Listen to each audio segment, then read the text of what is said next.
There are more than 40,000 long-term empty properties in Scotland at a time when there's an acute shortage of affordable housing.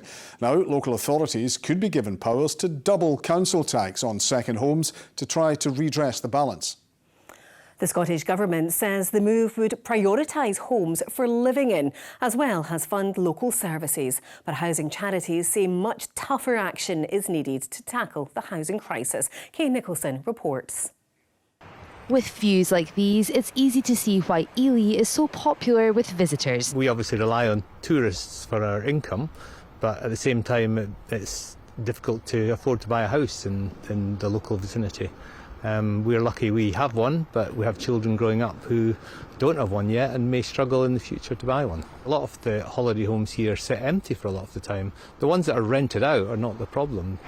To try to tackle that problem, local authorities could be given the power to double the rate of council tax on second homes by this time next year, with scope to more than double the rate on both empty and second homes in the future.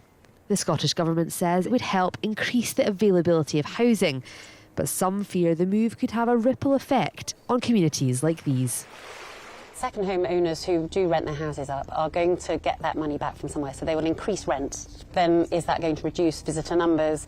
And visitors who come and stay here for a week in a holiday cottage come and use us, come and drink in the beer garden, come and eat in the restaurant 2 or 3 times during that week, and that's great business for us. If we didn't have a service accommodation, we wouldn't have tourism here, therefore people wouldn't have a job, therefore they wouldn't be able to buy a house here anyway. So there has to be a balance in some sort of way in order to allow that to continue to happen. Housing campaigners say today's announcement doesn't go far enough. More than 9,000 children are living in temporary accommodation. We've got a record number of open homelessness cases. Renters are finding it tougher and tougher to keep the home they have.